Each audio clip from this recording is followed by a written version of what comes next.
Welcome to Hiraeth, the home of modern Welsh politics. For all our focus on Wales, sometimes it's worth looking further afield. So today we head north to look at Scotland, the Constitution, and particularly the Scottish Labour Party. So joining us today is Keiran O'Neill, former Scottish parliamentary candidate for Scottish Labour. Hey, Keiran. Hi, Matt. Thank you very much for joining us. So how would you describe the state of Scottish politics at the moment? Scottish politics is in a rut. I think it has been for the last number of years. We're at a sort of gridlock. I wouldn't quite call it an impasse yet, but we're at a gridlock where everything is so binary and so polarised on one issue, that being Scotland's constitutional future, whether inside or outside of the UK. I think that's problematic. You'll not be surprised to see that. I come at that from a democratic socialist point of view. In terms of trying to advance, progressive causes, it's difficult. Obviously, but it's hard to talk about any of that without talking about the pandemic. There has just been a Scottish parliamentary election where I was honoured to be the candidate for Maryhill-Springburn. Obviously wasn't successful, but I think we have to look at that election through the prism of a place where, in every part of the UK, those that were in charge of handling of the pandemic were rewarded at the ballot box. And I'm very glad that worked out in Wales for Mark Drakeford and Welsh Labour, but obviously in Scotland it led to another disappointing night for the Labour Party. It could have been much worse. I think Anas, as a leader, came in and did quite a lot to arrest the decline in the short period of time he had. But I think in terms of the state of politics in Scotland, it's quite a depressing tone. It does kind of feel like we're doing nothing. It was the Parliament was obviously established after decades of fighting, and you speak to people that fought so hard to deliver a Scottish Parliament, and they just kind of look at it now and it's a disappointment. It's not filling up to its ambitions, it's not filling up to its promise to change lives, which I just find incredibly sad. But it also presents a huge challenge and huge motivation to go out there and try and make a difference and turn that around, because I do think it can be turned around. So that would be what I'd say, to be honest. Keiran, I think you focus there on the national side of it, and I think that's what the rest of us across the UK get, is the Holyrood side of things, and the SNP, I think it's fair to say, quite dominant. But can you just touch on what the wider Scottish politics is like? Local authority elections in Wales next year. I'm not sure about Scotland, but are the SNP as dominant at a local level in Scotland, or is it still a bit of a Labour kind of traditional stronghold? Very topical, Kerry. Yesterday I was selected as a local Labour candidate for Maryhill ward in the north of Glasgow. And we have local elections next year. Now, the thing that's different is we use the single transferable vote, so you don't get the same sort of inconsistencies you would get in terms of democratic outcomes as you do with first past the post. But there is a big world outside of Holyrood, and I think it is important to remember that. But in terms of the state of local government in Scotland, it's actually quite disappointing, because it kind of doesn't really exist. So much has been centralised, and powers that were, before devolution, the scheme of local government in Scotland was devised by Ian Lang, who was a Tory Secretary of State for Scotland, and that's still the case. The boundaries, the way it's structured, the powers it has, is inadequate, and I think that's one of the mistakes of devolution, that it's not empowered communities. It's actually centralised power in Edinburgh. It's not even gave power to the Parliament. It's been hoarded by the executive.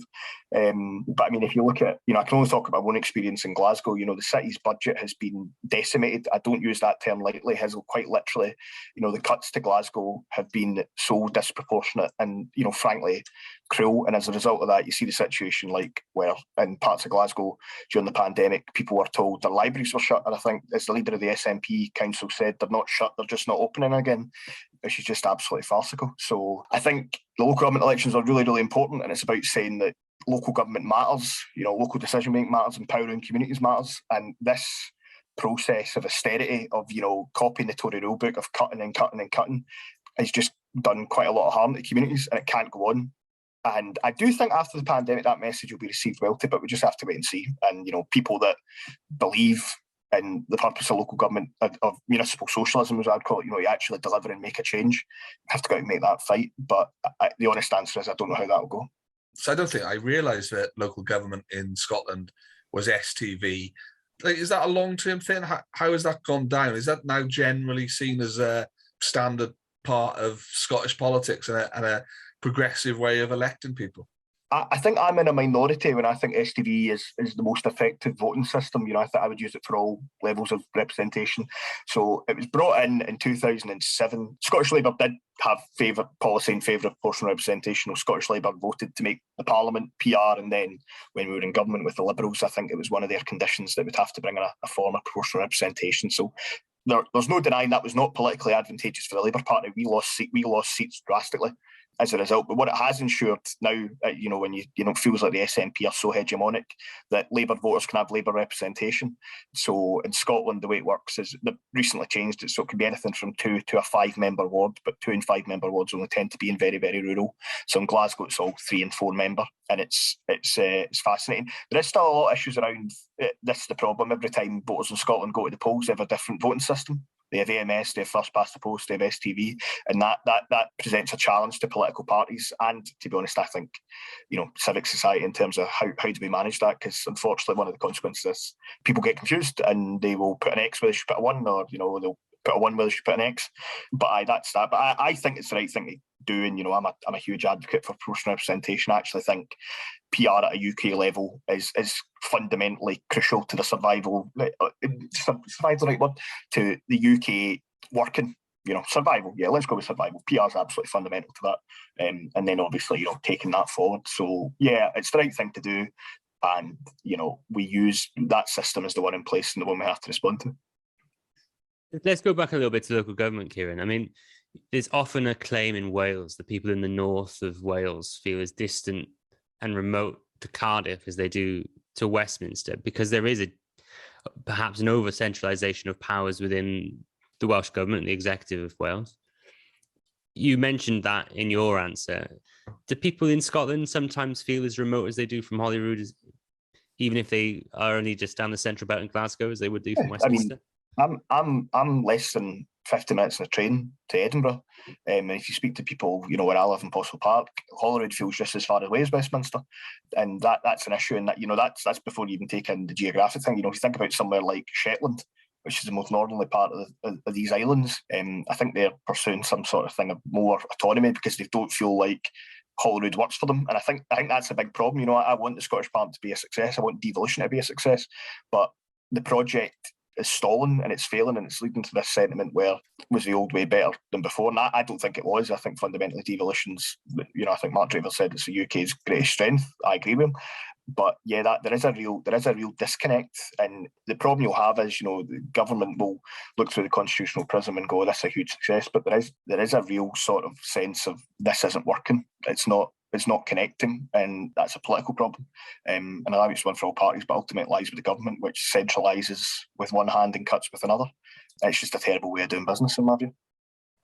So in your home city of Glasgow, greatest city in the world. Well, you've just had one of the biggest conferences in the world in Glasgow. How was that to live through?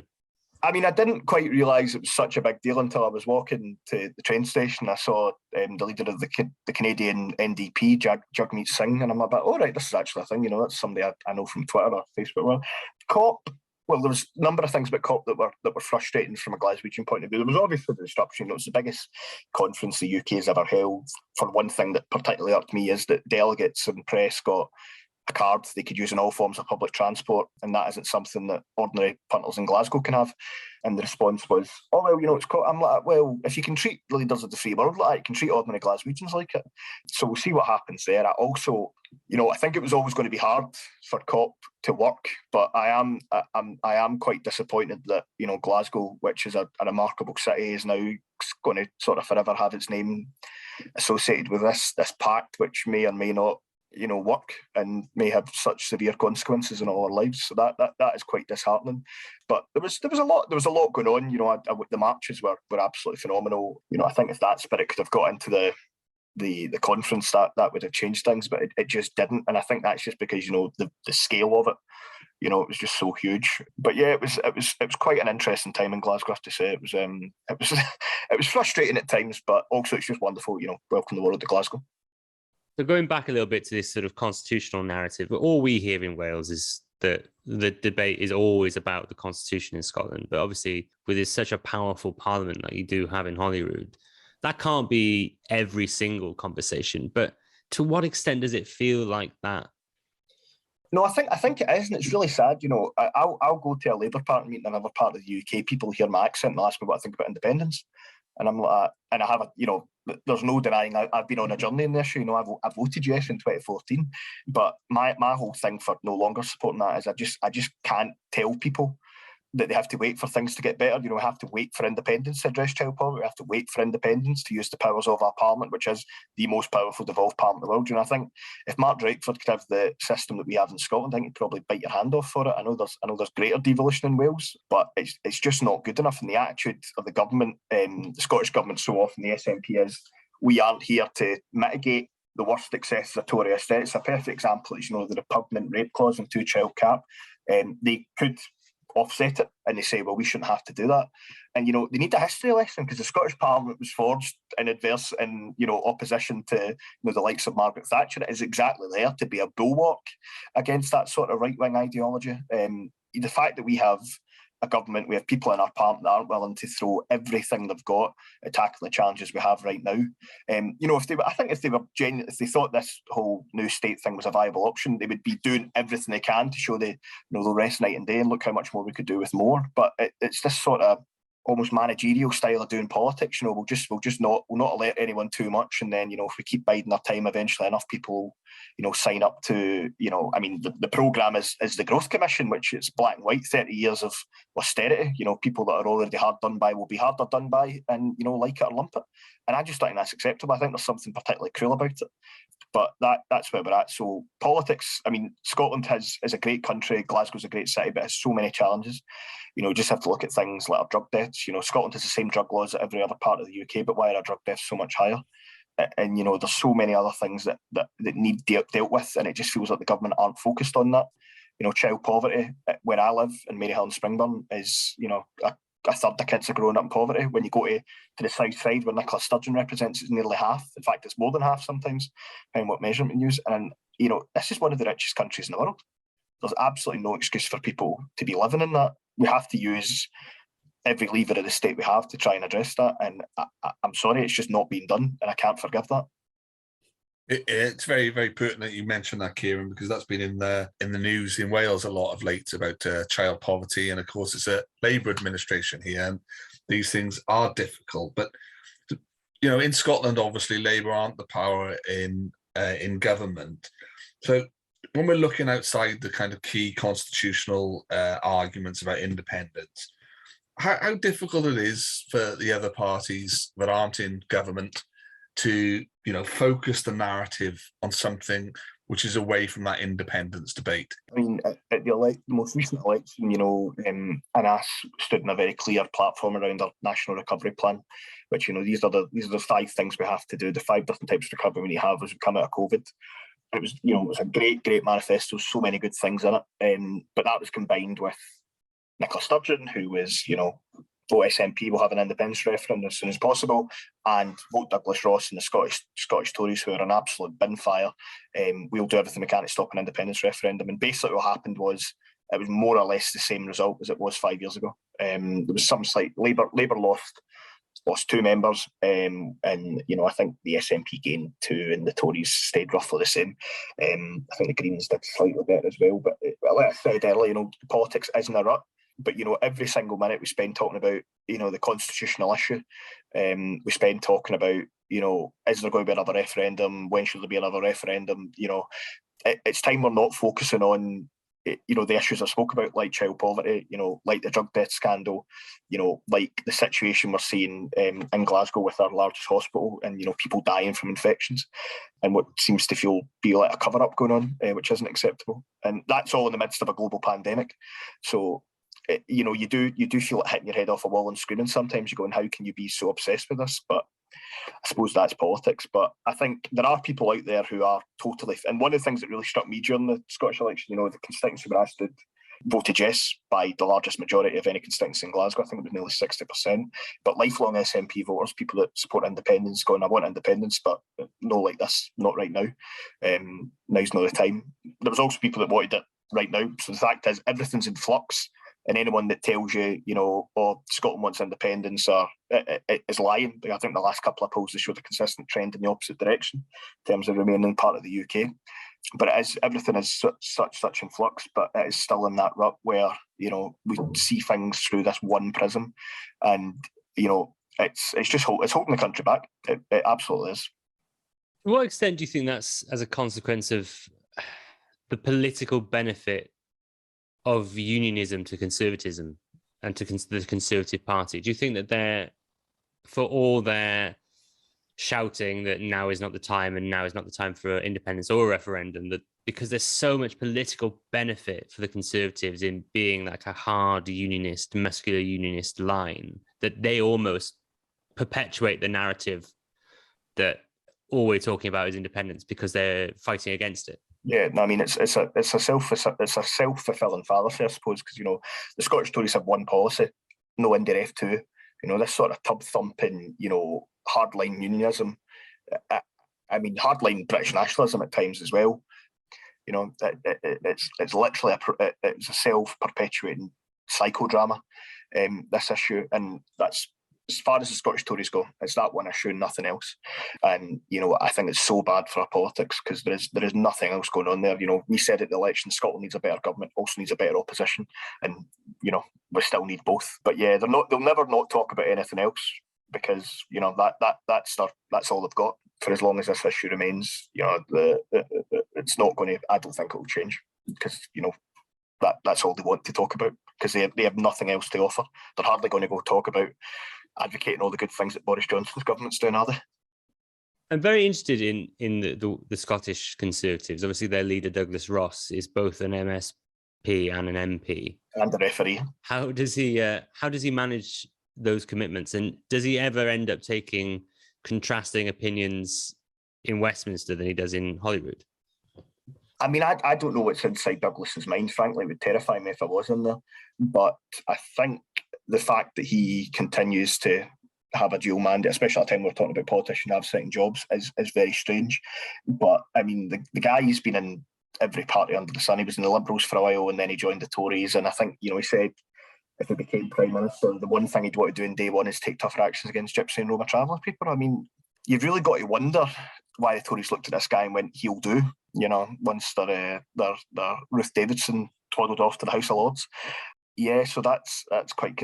I mean, do I think he has a plan for Scotland? Do I think he has a plan to, you know, improve the lives of young people all over the country, to tackle child poverty? No. Do I think he hates the SNP, hates the idea of Scottish independence, and will do everything he can to stop them? Yeah, but, you know, what's that going to do to make people's lives any better? Very interesting as well with regards to the sort of Scottish Labour approach to tackling this prism through which all Scottish politics, at least from our perspective, seems to be framed. Because the argument for at least the last couple of leaders has been, we can't talk about independence in the same way as the Tories or the SNP do. We've got to try and talk about the real issues and the things that matter to people. But do you still think that Labour need a really strong line on that question per se? I think it's hard. You know, I think it's really hard for a party, you know, on the left that's progressive, you know, that is internationalist. You know, there's no, the fact is the issue of independence cuts right through Labour's traditional voter coalition in Scotland. You know, it's done that. So it's trying to manage the recovery of that, which is difficult, and I don't envy our leadership and try to do that. You do have to be very clear. Scottish Labour is against Scotland leading the UK, not for reasons of dry dogma, not for, you know, the sake of, you know, a form of, you know, opaque love of, you know, a British flag or anything, because people in Scotland benefit from working with other parts of these islands. You know, the fact is the challenges facing somebody in Cardiff and Glasgow and Edinburgh and, you know, Manchester are all very similar. And, you know, it's always very easy as a Labour Party, maybe just go clause 4, by the strength for common endeavour we achieve more together than we achieve alone. I think that sums it up very, very well. I don't think that's why the motivation behind Tony Blair changing it, but it's a rather welcome byproduct of that. So it's hard for Scottish Labour, but I do think we have to be honest. You know, but one of the things we do say is, listen, we don't care if you voted yes or you voted no, if you voted leave or remain. Do you want a fairer, better, more equal country? Then Labour's the only team in the pitch that are advocating that. And it is about, saying this psychodrama that's sort of infected our politics for the last many years can't go on, because it's an absolute standstill. It's a very difficult issue to navigate, but I've seen it done and I know it can be done. But, the fact is as well, there are just some people that won't budge on it. The issue of the Constitution is their one absolute dying principle. There's people who I really like and respect that have been involved in with loads of campaigns. For example, the SNP shutting all these libraries and all that, that's terrible. I'd love to vote Labour, but you don't believe in independence. I'm like, they're shutting your bloody library. The Constitution is they've got to keep the books going, but that's sort of how ingrained it is. And, I think it's a bit like the Brexit issue. It was independence came along at a time under the referendum came under a time of a sort of unloved, hated, Tory Liberal government, and the independence issue was F you to the establishment. It's all very well and good. It even tugs at my heartstrings. Work as if you live in the early days of a better nation. That's the challenge. So there's a question of head and heart and how do you navigate that. But I think the fundamental thing is you can't treat people for fools. You do need to be honest. We're against this SNP project. This what is effectively Thatcherite policy of the Growth Commission, because it will do nothing to. It will just hammer people that have already been so badly damaged as a result of the last 10 years and in some cases 14 years of SNP and Tory rule. Do you think that this question becomes much, much easier if it looks like Labour are going to win in Westminster? And the major reason that so many people still vote SNP is because it looks unrealistic for Labour to form a government at a Westminster level. Yeah, I think a UK Labour government totally changes the game, because the fact is Boris Johnson is the biggest cheerleader for the dissolution of the United Kingdom that you could ever get. The man is an absolute buffoon, a charlatan. I'm trying to think of a good Scottish word that I couldn't say it without swearing. I don't want to bleep. So there's that. But yeah, I think do it, Keiran. We don't get many bleeps. Go on, we'll test Rich. Go on, do it. I better know as much of it. But the man's just absolutely. Oh, I don't even want to go there. Actually, no, I'm not. I'm going to resist. But the fact is, and that's why it's so important that, because the fact is, if there is a Labour government, if people can believe that there is an alternative to the Tories, they'll vote for it. And the problem we've had in Scotland, particularly the last general election, in 2017 and in 2019, there was probably the most progressive offer there's been in several decades from the party to the public, and it didn't work. And it didn't work because in Scotland you had family members that are teachers, really educated, were contacting me going, I really want to vote Labour, but I know the only way to stop the Tories is to vote SNP. And I'm like, you live in Motherwell. The Tories are not going to win. You need to vote Labour to elect a Labour MP as part of a Labour government. And it's this sort of presidential style of politics that I suppose is creeped in. But fundamentally, the Labour Party needs to win the next election at a UK level. Or the UK is really in a sugary peg, because the fact is, I can't keep going to people when I campaign in Glasgow and say, you just need to give us your vote again this time. I promise we'll get Labour in. There's only so many more times we can do that. It's a real challenge, and I'd like to think that people that are in charge of making these are aware of how delicate and how crucial the stage we're at is in. We really need to pull this. If we don't win the next election, we're in big trouble. This is always something that people talk about in Wales, because I don't know to what extent you've seen the polling on it, but they say that over half of Labour voters in Wales support Welsh independence. But it's levelled often at these people that really what they want is socialism. Mm-hmm. So give us a viable alternative in Westminster that can deliver a Labour government that is a socialist Labour government, and that independence problem goes away. Yeah, no, definitely. I think we view this through the reality, which is polling and the composition of House of Commons, and I think we have to really remember that the House of Commons is not representative of any. The problem is first past the post, has literally kept the Tories in power when they should have lost I don't know how many elections. So as well as sorting out our shit on the UK and on Scotland, we really need to get our finger out on proportional representation, because we can't keep having this situation where the vast majority of the country, people all over the UK vote Labour and then get landed with a party they don't vote for, and people have never voted Tory in their life and have a Tory government. You know, I mean, I've never voted SNP in my life and have an SNP government. I suppose there's a level of, there's a scale to it, I suppose. But that's such a major issue. You know, I think the Wales question, Wales is just such a fascinating case study, because, you know, I think when you speak to people in Scotland, they look at Wales and go, God, they're brilliant. You know, why can't we be like that? And there is a sort of, you know, we're very jealous of you. It's just about having the political will to do things, and far too often in Scotland it feels like that just isn't there. I think this pod is going to be met with some interesting raised eyebrows by various quarters in Wales, Keiran, with some of that. The dynamic between the two countries, you know, the Celtic cousin side of it, is always going to be interesting and make comparisons. You know, where there is that real contrast in fortune in between the two governments, with Welsh Labour and in Scotland the SNP. How do you think?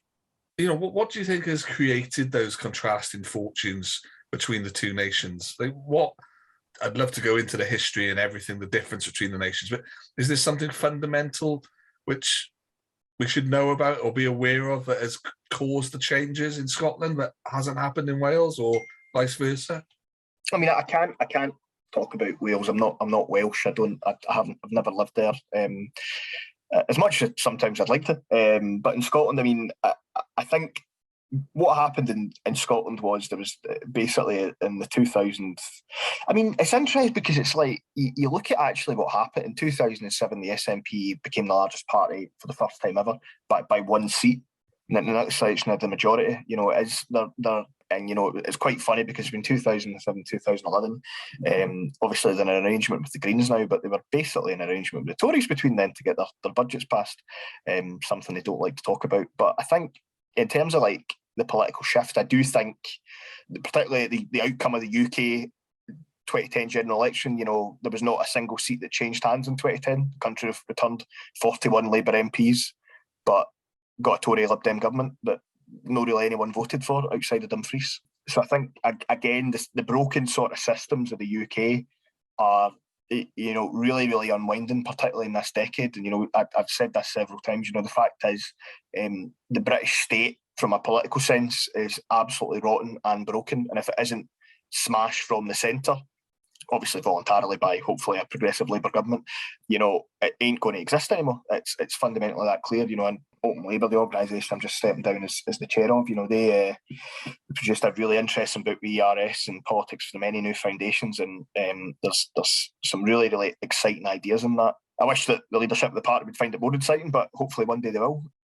Basically, I don't have any answers to why Wales and Scotland, I don't think they're on divergent paths. I don't think there's a big difference. I think there is just, you know, a slight difference that in Scotland the Labour Party was displaced as the party of government and has struggled with that.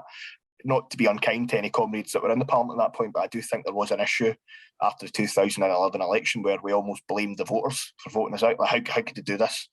And, you know, you just have to look at what happened after that. That sort of, you know, I'm always very, very clear about this. The Scottish Labour Party is not entitled to exist. It is not entitled to have representation in Parliament. It's not entitled to be a viable political party. It has to get out there and make a message that works, that connects with communities. And I think we're on that journey. You know, we're trying to build an alternative to these sort of just insular twin nationalisms of the Tories and the SNP, and that isn't easy when your political debate is so focused on one issue. But it's the right thing to do. I wouldn't have it any other way. But it is about recognising, you know, a lot of people are unhappy with the way in which power in the country is held, governed and wielded, and we need to actually come up with a serious plan about how to fix that. And I don't, at a UK level, I don't think we are where we need to be yet in terms of that. The ambition for the sort of change that, you know, a new Labour government, next Labour government, I hope, will bring about. Like you said, you know, you've not got maybe the depth of knowledge in Wales, but we've talked a lot in the past, Keiran, about how Labour in Scotland and Labour in Wales seem to deal very differently with nationalism and national parties. From your sort of outsider's perspective, how do you compare and contrast the sort of the attitude towards nationalist parties in Wales and Scotland?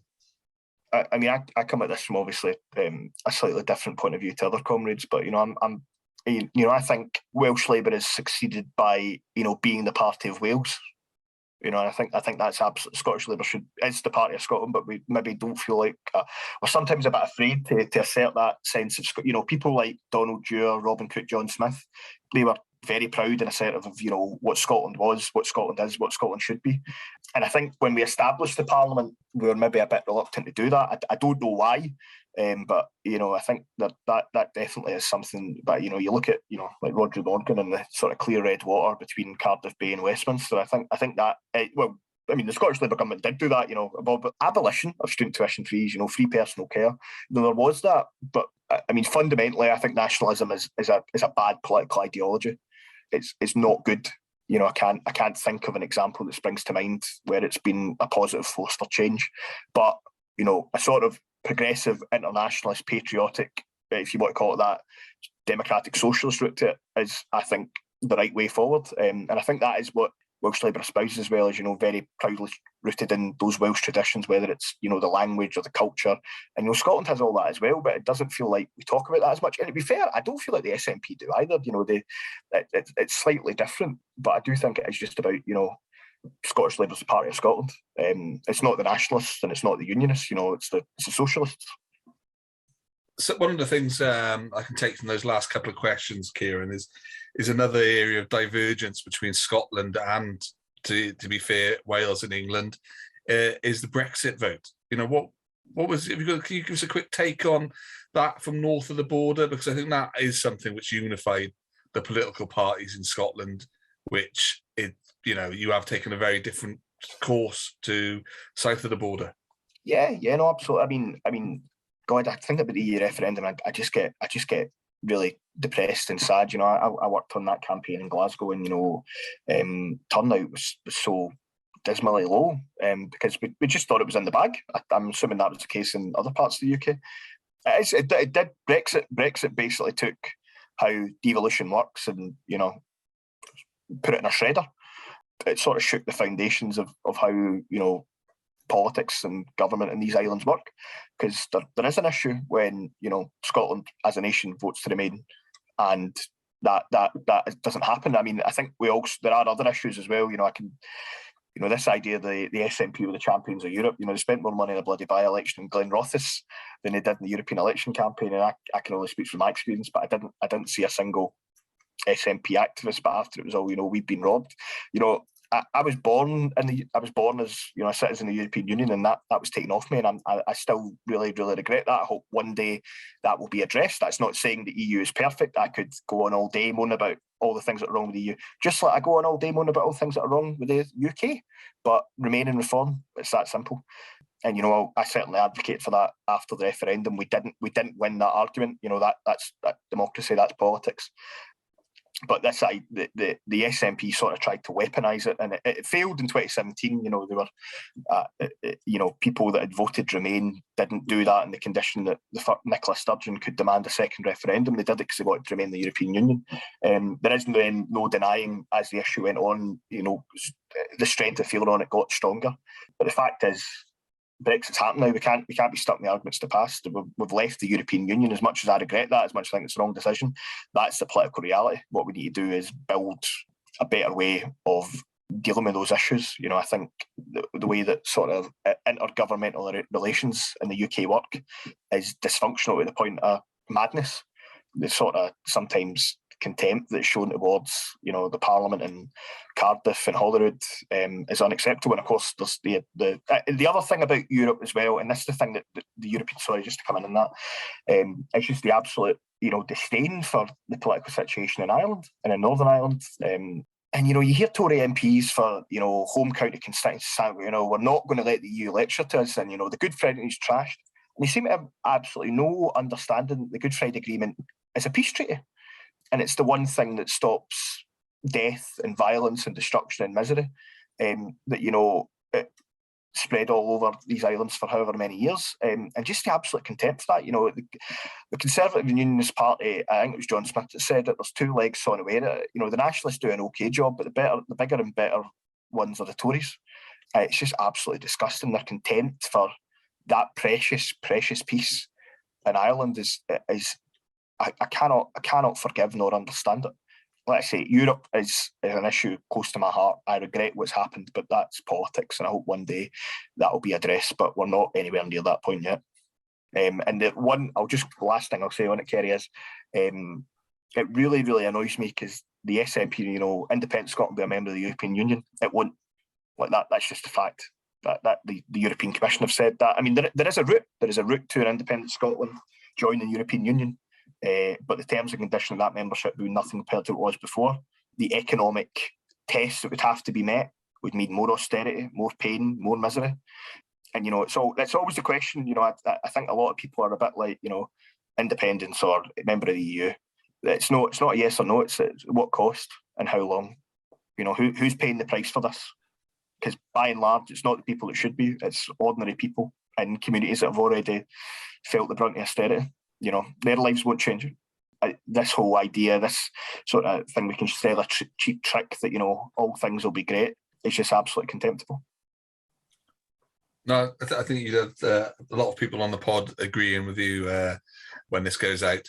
But if I could just draw you back into current position, particularly in Wales, have you made any assessment of Welsh Labour entering into a cooperation agreement with Plaid? Because a lot of what you've talked about tonight, this cooperation agreement is bringing some of those radical policies to address some of those kind of issues you've talked about. Yeah, well, I think, as far as, you guys can correct me, but in the Senate elections, Welsh Labour were the largest party, but don't have a majority. And if you don't have a majority, you can't get things done. So, I understand that, the Welsh executive and, it's been democratically approved by members of both parties, and that's fine. I'm not fully aware of the rest of the details of the cooperation agreement. I'm sure that it's, I don't know enough about it, but, I suppose the fact is, you need the numbers, so that'll be what it is. So, but Scotland, obviously, the SNP and the Greens have just a similar arrangement, and this isn't new. You guys were in, so I say you guys, Welsh Labour were in coalition with Plaid before, as I'm sure. Labour was in coalition with the Liberals. When you have a proportional voting system, you need to, that's just a fact of life. In Scotland and STV, there's rainbow coalitions of all stripes. That's just the political reality of that system. And at the end of the day, if it meets the test of delivering radical progressive change, then who am I to turn my nose up to it? The problem I'd come back to is in Scotland is that the cooperation agreement between the Nationalists and the Greens is just, it's certainly better than the SNP doing government alone, because their natural instinct is to do absolutely little, but it's all sort of signalling, and so much more could be done. And you just have to look at the gymnastics that's been going on around Campbell or other things. All is not well, but we'll wait and see. But I think the Plaid, I don't know enough about the Labour Plaid deal in the Senate, but it seems, as far as I can tell, Welsh Labour have played a blinder as usual. I didn't mean to try and put you on the spot there, Keiran. It's little known about in Wales, to be fair, apart from a few geeky people who probably listen to the pod. What's in it? I know there's a bit about increasing the size, and I just know some of the politics. I know they're talking about increasing the size of the Senate. Maybe a new voting system, rent controls. All that. Is there anything else that's is there anything that you don't like? So I think the main headlines are free school meals for all primary school children, a national social care service, reform to council tax, reform to the size and electoral method of the Senedd, National Energy Company, National Construction Company. There's a lot in there. I think there's about 50 policies. Oh, cool. Some are delivery, pretty, quick wins, and a lot of them are go away and look at it. I think our net zero target moves from 2050 to 2035. So, sorry, Matt, I interrupted you there. No, that's exactly what I was going to say, Kerry, about the 2035 net zero target. One of the things it's really interesting is that in Wales, really, there's not a huge difference between Plaid Cymru and Labour, apart from really the colour of the rosette. But you'll have a lot of people who are members of both of those parties who violently disagree with that statement. But in reality, I can imagine. And that's going to go out as a clip as soon as we can do it. Matthew Hexter says there's no difference. Never ever going to be a Labour candidate anywhere after that. No, all that stuff. A lot of that stuff has already happened in Scotland. And ironically, some of the things that, like National Energy Company, that ain't happening anymore, even though everyone agrees with it, but it's sort of, the Greens said, why aren't, a couple of months ago said, why aren't they doing it now? The Green co-leader, who's one of the junior ministers, is like, oh, well, we don't need a national energy company. And it's just a bit like, oh God, this is so painful to watch. But yeah, it'll be. I'm going to keep a closer eye on it because it is really, really fascinating. But I mean, it seems like the issues around that agreement are generally to get a progressive agenda over the line, and whereas in Scotland it's sort of, we need to be able to say to the Tories there's a majority government in the Parliament in favour of independence, because that was the motivation behind it. Nicola Sturgeon is not a cooperative politician. It's not in her nature. She's a very, very good politician, but she's not interested in coalition partners. Otherwise, she would have done it before. So it'll be interesting, but that basically it. But there's other things, there's things that, there's rent controls in it, but we don't know when they're going to come in, when they're going to come in. There was already, after 10 years of Scottish Labour arguing for it, the government are going to bring forward the National Care Service, but basically at the minute, it's just centralising everything left, right and centre, and that's not what we want at a National Care Service. So there's always issues, but like I say, we've got to look at them in the round, I suppose. So Kerry is our resident Green in this podcast. So I used to be a Green, so don't worry. I was going to ask, how is, you've alluded to it, but how is that relationship going between the SNP and the Greens in government? And how are the Greens, sorry, Kerry, I'm going to apologise in advance here. How are the Greens transitioning from being a sort of party of protest into a party of government? From what I can observe, and I do have friends and comrades in the Green Party, not any in Parliament, but, I obviously have worked in the Parliament, so I've got a pretty bird's eye view of it. So I think the sort of, the MSP group, the now 2 government ministers, it's pretty easy. It's basically just the consolidation of an arrangement that's existed for the past 5 years, where particularly, the SNP were a minority in the last Parliament. They weren't able to pass a budget without the support of another party, and it was always the Greens. So, it was this annual ritual when the Finance Secretary, who was Kate Forbes, for the last part before that was Derek Mackay, we don't speak about him anymore, stood up and I need to, work with all parties across the chamber. And then 5 minutes later, Patrick Harvey and the Finance Secretary would walk out. We've agreed a deal and there'd be some things in it.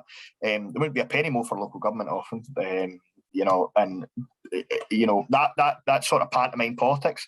So one of the good things out of this arrangement is we don't have to endure that spectacle anymore. The budget's a week on Thursday. We'll wait and see what's in it. But I do think in terms of the actual activists in the Scottish Green Party, because it's absolutely fascinating, there's a lot of issues, things like the National Energy Company, they're asking, why are we not pushing for this? And, things around, I think there's going to be real agitation. It's going to be fascinating to watch, but I don't know is the honest answer. But I do think the parliamentary wing of the party is quite content. It is basically a formalisation of an arrangement that's existed for 5 years. And I do think it will become under particular pressure in the Parliament, particularly when the Parliament considers the Gender Recognition Act, the reform of that, because the Greens are right on it. I'll say I'm quite happy to say the Greens are absolutely right on the issue. I agree with their position on it. Scottish Labour Party position is very similar. The SNP position is not, and the SNP backbenchers probably won't accept it. So that'll be quite interesting. Will that arrangement last the whole Parliament? I don't know. There may be pressure from the grassroots of the Green Party, particularly around that issue, but there have been other issues. The vibe I get is that all's not well, but I'm not a member of the Green Party, so I don't know for sure. That could just be pure conjecture. But there is something. It is fascinating to see, because it is a party which has never held administration in Scotland. There's never been Greens in power at even a local level under STV. But I don't think. I think I'm not saying this because I don't think the Greens are a serious political. I think they are. I think the Labour Party in Scotland has recognised and does have to recognise it, because particularly the last election, the Greens are like, oh, we're going to overtake Scottish Labour, and they didn't, and I hope they don't, because I think Scottish Labour should be the prime progressive force in the country. But particularly with everything going on, we're living in the climate crisis. There's no guarantee that people who are left-minded or progressive-minded will always vote Labour. So we have to go out there and make that fight. But yeah, let's say we'll wait and see. I don't think 5 years of Green SNP government is going to do people in Scotland any great. I don't think it will change much than what we were going to get under 5 years of the SNP. It will just save us some of the theatrics.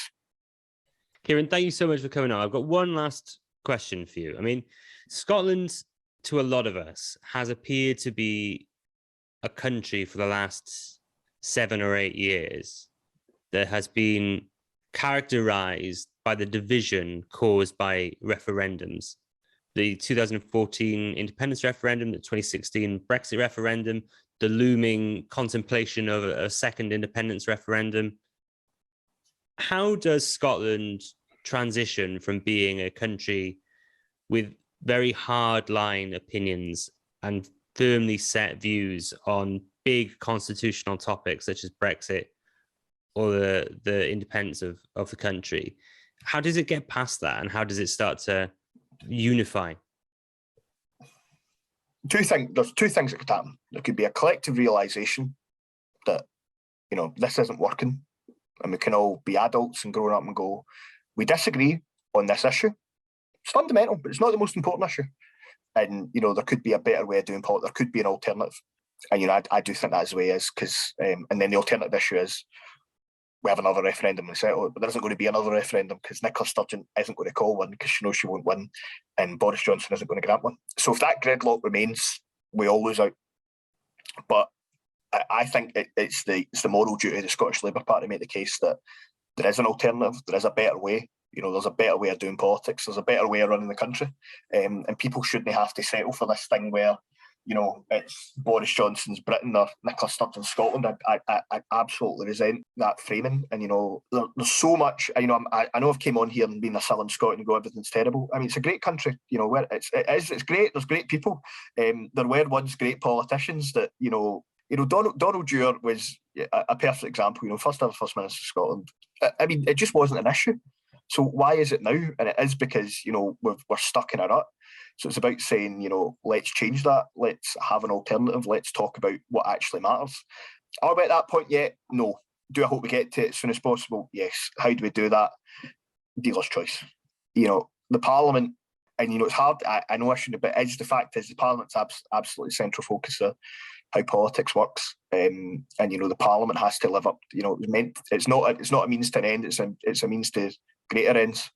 We can't have a situation, and it's just not fulfilling that promise. So, I mean, the fact is the change is going to happen outside of it, but we just need Holyrood to start working again, because it isn't. I'm going to come in. Keiran, and this has been really interesting talking to you. But really, the most important question we've got for you is: what do you think will happen at next year's World Cup qualifiers? And could Scotland get a result in Cardiff should it go that way? I hope Scotland will do very well at the Principality. Oh, we don't play football at the Principality, my friend. Oh, no. God, there's me trying to make a bad joke. No, do I think? I mean, Scotland had never entered an international tournament in my life until when David Marshall saved those goals. So it really did lift the country's spirits up. I think we need that again, and it would be good, because it's a bit hard, going to every international football club and just supporting whatever team is against England. I'd quite like to support something.